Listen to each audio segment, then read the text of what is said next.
Escuta isso aqui, ó.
Conhece isso?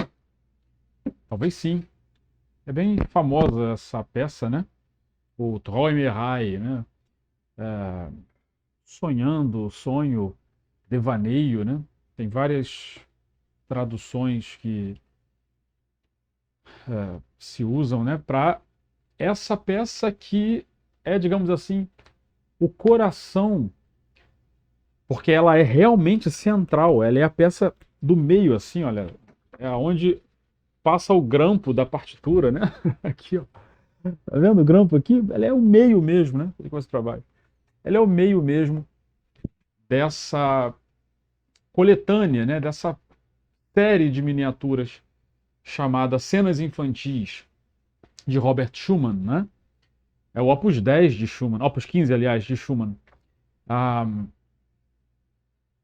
mas esse vídeo não é sobre essa música. Esse vídeo não é sobre essa beleza de miniatura, né? Tem 2 minutinhos, algo assim. É, o vídeo não é sobre ela, porque. Mas eu quis começar com ela, primeiro porque é a parte mais conhecida, talvez, dessa coleção de peças, mas também porque ela tem algo que nós vamos contrapor com a peça que nós vamos, sobre a qual nós vamos falar nesse vídeo, né? É, é muito curioso o fato de que essa série, toda essa composição de Schumann, né? Ele compôs enquanto estava noivo ainda de Clara e ela era uma grande pianista. Ele dedicou a ela essas peças, chamando de umas coisas tolas, assim, uma pequena coisa, né? Umas pecinhas, né? Porque ela era uma grande pianista. E aqui nós temos uma obra que não é de fato assim virtuosística, não é banal, não é música para crianças. Apesar de cenas infantis, essa música não foi feita para criança tocar. Não é assim no sentido digamos assim, da formação técnica, né? Não são pecinhas assim necessariamente fáceis para uma criança. Pedem um pouco mais de experiência, mas não são também algo assim extraordinário, algo dificílimo. Foram compostas mesmo como eu disse, não como para crianças, mas sobre a infância, né? Por isso cenas infantis. Aqui tem várias histórias, né? Várias brincadeiras, várias daquelas coisas que compõem assim a própria experiência da infância, né? A cabra cega, é, as brincadeiras, né? As correrias das crianças, né? Tudo está aqui. Mas é curioso, e esse é o ponto desse vídeo, o curioso é o fato de que o último número, o número 13, tem um título totalmente diferente do universo das crianças. E ao mesmo tempo tem uma característica musical também bastante, digamos assim, peculiar.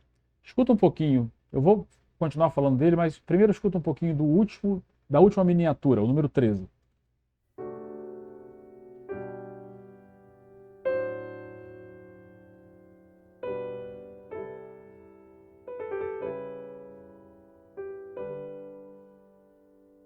Percebe uma solenidade aqui?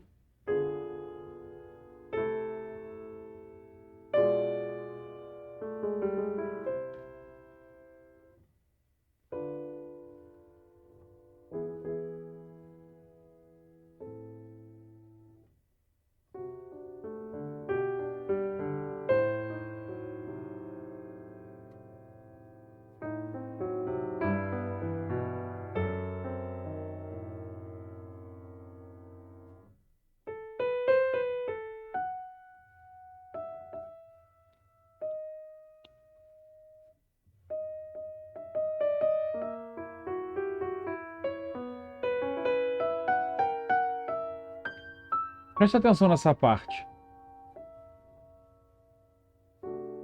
Vou voltar um pouquinho. Preste atenção nessa parte. Aqui, ó.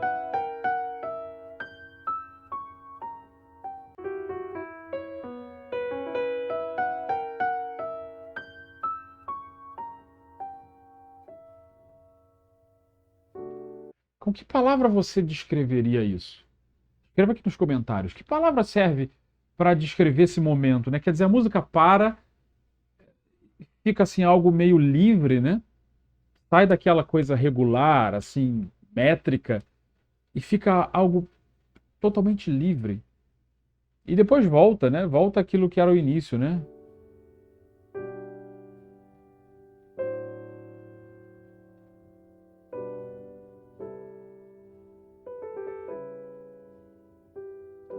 Vamos até aqui.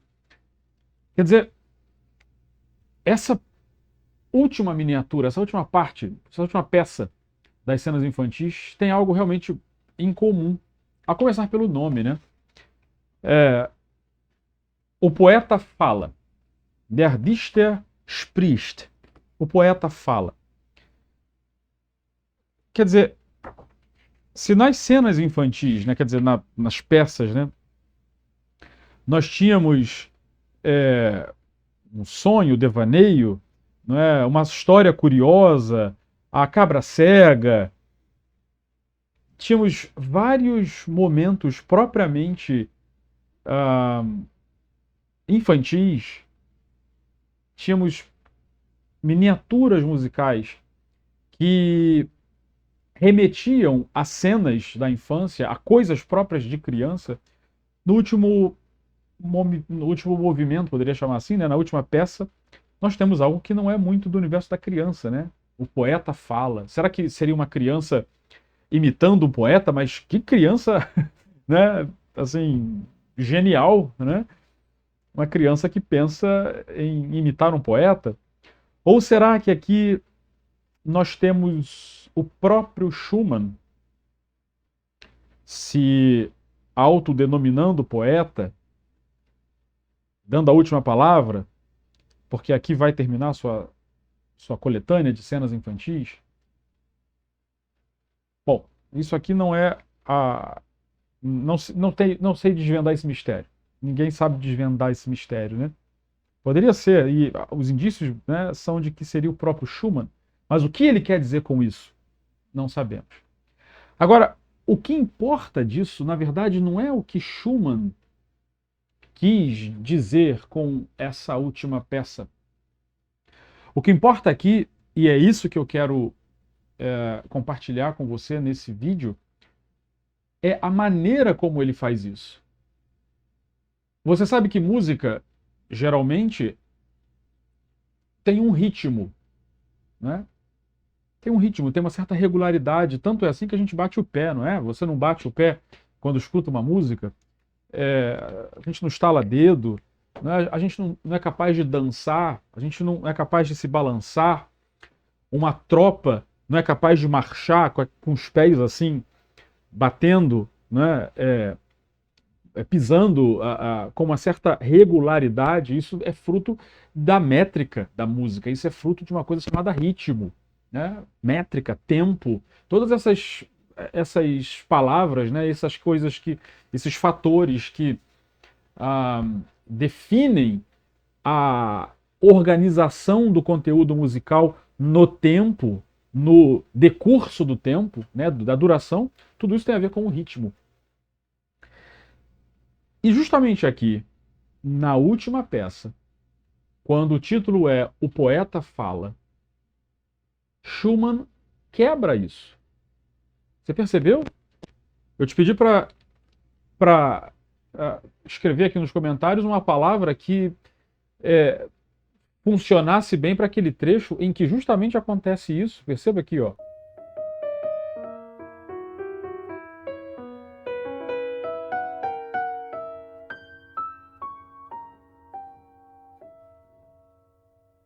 Pena que esse piano tem uma notinha desafinada lá em cima, né?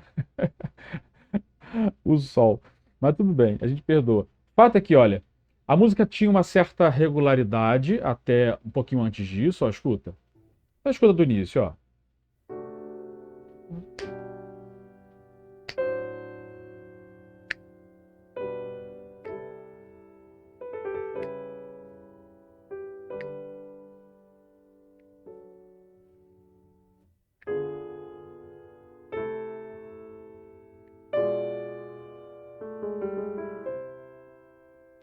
Um, um.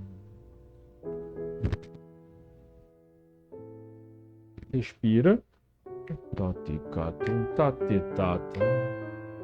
E aqui ela meio que começa a querer parar.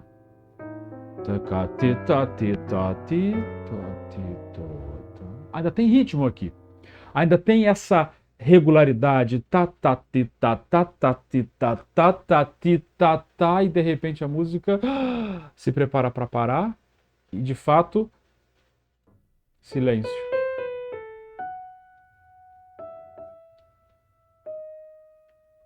Aqui tem a liberdade do intérprete.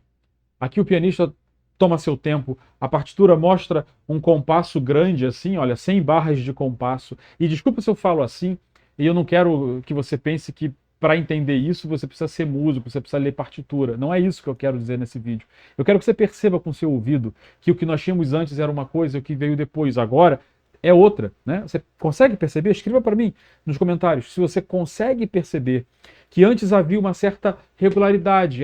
Eu era capaz de bater os pés, né? Bater o pé, ó. Aqui, ó.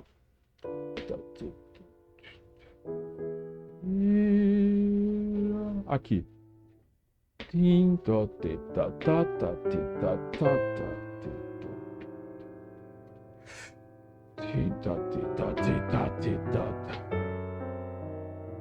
E a música que para.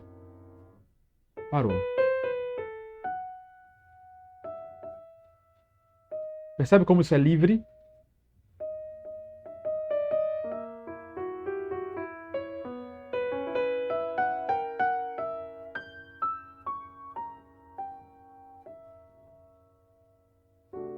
E volta.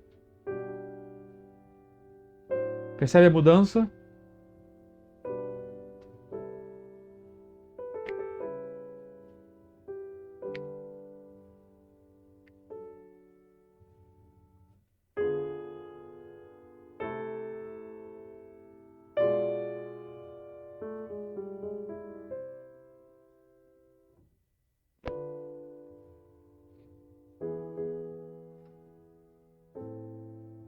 Então esse é um primeiro aspecto que eu queria chamar a sua atenção. Ainda tem um finalzinho aqui que eu ainda vou tocar, mas o primeiro aspecto que eu queria chamar a sua atenção, a relação entre o que o texto, perdão, em que o título, a relação entre o que o título quer dizer e como a música realiza isso.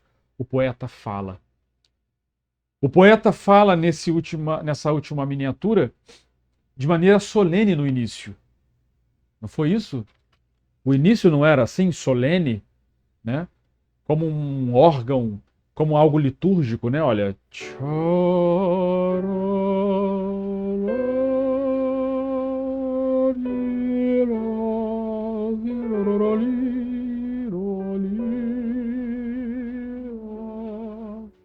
Havia algo eloquente aqui, né? Algo muito sóbrio, muito nobre, talvez, né?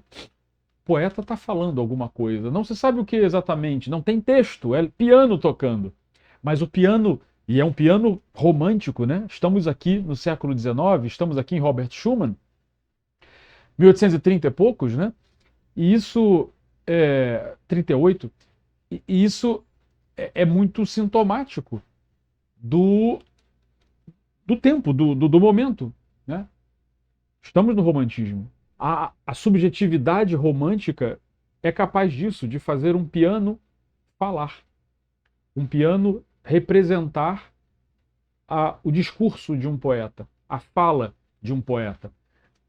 Agora, logo a seguir, esse teor, esse conteúdo desse discurso muda, né? Porque o que começou nobre, solene,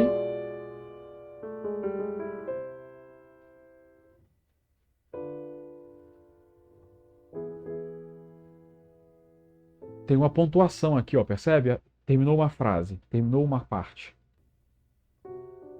E começa outra. Opa!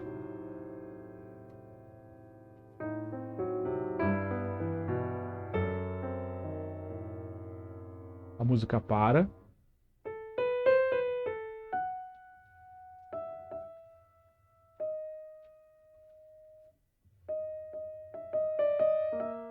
Livre.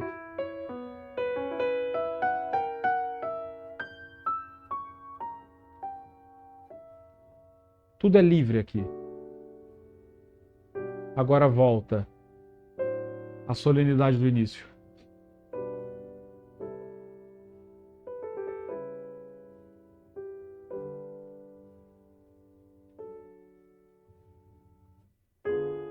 Acaba uma frase e começa a outra.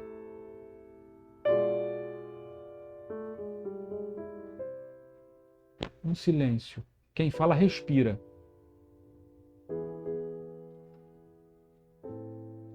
Acabou.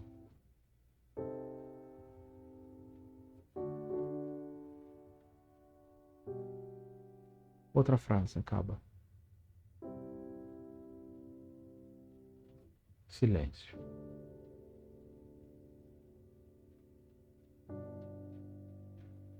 Acabou.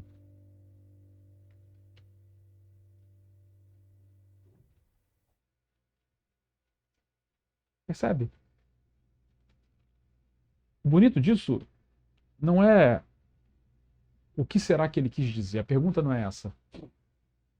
O bonito disso é perceber, primeiro, quando a gente escuta as cenas infantis, do início ao fim, perceber essa mudança de padrão, essa quebra completa, assim, mudou. O poeta fala. E dentro dessa última miniatura, o poeta fala de diferentes maneiras. O que ele diz tem diferentes climas, tem momentos. Começa de um jeito, depois passa para outro, depois volta ao início. E é interessante perceber aqui justamente essa maleabilidade, de como esse discurso, de como isso que ele quer dizer, essa mensagem, seja lá qual for, como isso é traduzido pela música, né? Essa é a beleza. Se a gente escuta isso assim, só como uma peça de fundo, né, uma música bonita tocando na rádio, talvez pela beleza, a gente até se atraia por ela, né? Ah, que música bonita. Mas existe uma camada a mais de beleza quando a gente entende não só o título, porque o título vem escrito no programa do concerto, vem escrito no livro, na capa do CD, o poeta fala. Mas quando você entende a maneira como isso se relaciona com o todo e como isso se demonstra no próprio corpo da música. O poeta fala. Ah, o que será que ele fala? Não sei.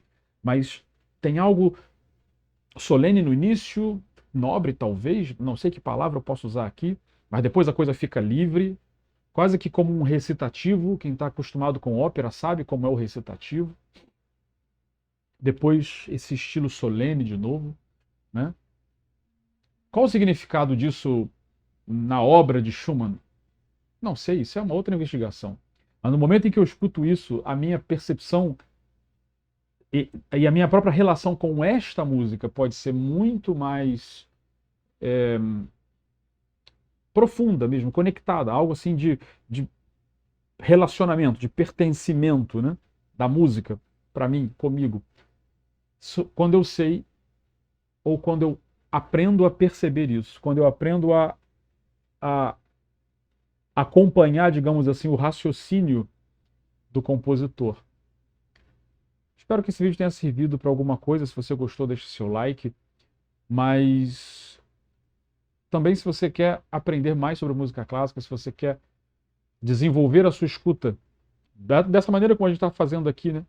Conheça a Escola do Ouvido. Aqui abaixo tem um link. Aliás, na escola tem uma escuta guiada das cenas infantis completas, né? Do início ao fim. Eu mostro todos os detalhes, enfim, tudo que acontece nessas 13 peças, né? Da qual a primeira que nós escutamos, né? O Reverie, o sonho, é a central, e essa é a final, né? O poeta fala. Então, se você quer aprender mais, conheça a Escola do Ouvido. E a gente se vê num próximo vídeo. Um abraço e até lá!